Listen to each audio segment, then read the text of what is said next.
2014లో government తెచ్చుకున్నాడు, దోచేసుకున్నాడు.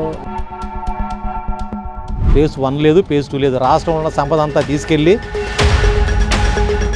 ఆయన చెప్పిన 6 సూత్రాలు అయిపోయినాయి, అన్నీ వచ్చేసినాయి. ఈ ఆనందంలో ఫేజ్ 2 కూడా తీసేసుకొని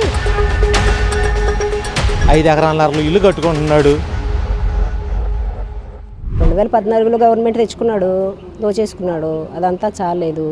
అదో పక్కన పెట్టుకున్నాడు. ఎందుకంటే ఇక 24 తర్వాత వచ్చాం. 29కి ఇంకా మనం ఇక మళ్ళీ చంద్రబాబు నాయుడు గారికి పార్టీ కానీ మళ్ళీ ఇంకోసారి గవర్నమెంటు అనేది ఆయన క్రియేట్ చేసుకోగలుగుతాడనే నమ్మకం లేదు. ఇప్పుడు వచ్చిందే ఏంటి అనేది ప్రతి చిన్నపిల్లల్ని అడిగినా కూడా తెలుస్తుంది. ఏమని అవి ఈవీఎంలు తీసుకొచ్చారే కానీ ప్రజలు తీసుకొచ్చింది గవర్నమెంట్ కాదు అనేది తెలుసు. కనుక ఒక్కసారి మళ్ళీ పాపం ఫేజ్ 2 తీసుకోవాలి. ఫేజ్ 1 బాగా డెవలప్ చేసేసారు. పేద ప్రజలందరూ బాగా ఆనందంగా ఉన్నారు. ఆయన చెప్పిన 6 సూత్రాలు అయిపోయినాయి, అన్నీ వచ్చేసినాయి. ఈ ఆనందంలో ఫేజ్ 2 కూడా తీసేసుకొని ప్రజలను ఉద్ధరించడానికి ఫేజ్ 2 కోసం పాపం ప్రయత్నం చేస్తున్నారు మా చంద్రబాబు నాయుడు గారు.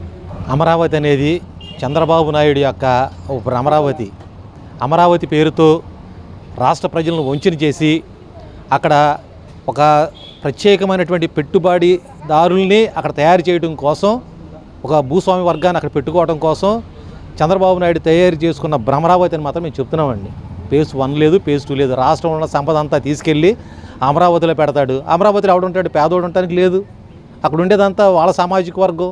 అంటే వాళ్ళ సామాజిక వర్గంలో వైఎస్ఆర్ పార్టీలు లేరని నేను అంటల్లా, అన్ని చోట్ల ఉంటారు. కానీ మెజారిటీ పీపుల్ వాళ్ళ యొక్క మనుగడని అక్కడ అమరావతిని కేంద్రం చేసుకుని దాన్ని ఆర్థికంగా డెవలప్ చేసుకుని వాళ్ళ ఆర్థికంగా ఎదగడానికి చేసే ప్రయత్నంలో భాగమే. కానీ పేదవాడికి ₹1 కూడా అమరావతి వల్ల వచ్చే ఉపయోగం అయితే లేదని మాత్రం నిర్దిష్టంగా చెప్తాను.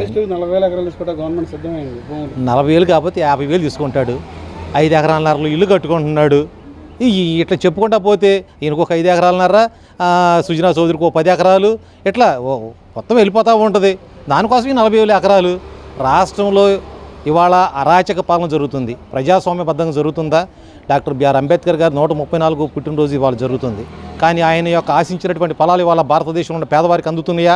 సామాజికంగా, ఆర్థికంగా, రాజకీయంగా ఎదగాలని ఆ మహనీయుడు కలలుగంటే ఇవాళ రాష్ట్రంలో జరిగేది ఏంటి? రాజ్యాంగ ఉల్లంఘన, ప్రజాస్వామ్య హక్కులకి ఉల్లంఘన జరుగుతుంటే ఇవాళ ఏ రకమైనటువంటి విధానం నడుస్తుందో మనం చూస్తున్నాం. కాబట్టి ఇప్పటికైనా కానీ ఈ అమరావతి నుంచి ప్రజలు బయటపడాల్సినటువంటి అవసరం ఎంతైనా ఉంది. ఎందుకంటే సంక్షేమమే ఏజెండాగా ప్రజల్ని ఆర్థికంగా, విద్యగా, అన్ని పరాలుగా, అన్ని రకాలుగా అభివృద్ధి చేయాలని చూసిన నాయకులు ఎవరైనా ఉన్నారంటే ఇది మన అంబేద్కర్ గారి ఆశయాలను ముందు తీసుకెళ్లిన వ్యక్తి ఎవరంటే రాజశేఖర రెడ్డి గారు, జగన్మోహన్ రెడ్డి గారు. ఎప్పుడు కూడా చరిత్రలో సువర్ణాక్షరాలతో వాళ్ళిద్దరి పేరు నిలిచిపోయి ఉంటాయి. చంద్రబాబు నాయుడు గారు వచ్చాడంటే ఎప్పుడు మోసంతో రావటము, అబద్ధాలతో రావటము. సూపర్ 6 అన్నాడు, ఒక పథకం అమలైంది లేదు. ఇవాళ గ్రామాల్లో చూస్తుంటే పేదవాళ్ళ పాపం, వాళ్ళ బాధలు వర్ణనాతీతం. గతంలో చూస్తే ఏదో సంక్షేమ పథకంతో ₹1 ఇస్తే దాంతో వాళ్ళ వెసులుబాటు సాగించుకునేవాళ్ళు. ఇవాళ ఆ విధానమే లేదు. ఇవాళ టీడీపీ నాయకులు చోటా నాయకుడిది, పెద్ద నాయకుడిది, ఇన్నోవాలో తిరుగుతున్నారు, ఫార్చునర్లో తిరుగుతున్నారు. పేదోడిగా మిగిలిపోతున్నారండి. ఆయన ఇదే అమరావతి 2 అంటాడు, 4 అంటాడు, ఏదంటాడు, అదంతా జనానికి తెలుసు. ఇప్పుడు చూసాం మొన్న, ఇప్పుడు 70% ఆల్రెడీ ఈ 10 నెలల కాలంలో మైనస్ వచ్చేసిందని చంద్రబాబు నాయుడికి నివేదిక వెళ్ళిపోయింది. రాబోయే రోజులు జగన్మోహన్ రెడ్డి గారి ఇక్కడ పార్టీగా కూడా నేను చెప్పట్లేదండి. జగన్మోహన్ రెడ్డి గారు ప్రజల పక్షాన పోరాటం చేసిన వ్యక్తి. ఎప్పటికైనా కానీ జగన్మోహన్ రెడ్డి గారు మళ్ళా గెలుస్తారు, రాష్ట్రాన్ని అభివృద్ధి పంతాలు నడిపిస్తారని మాత్రం నేను చెప్తాను.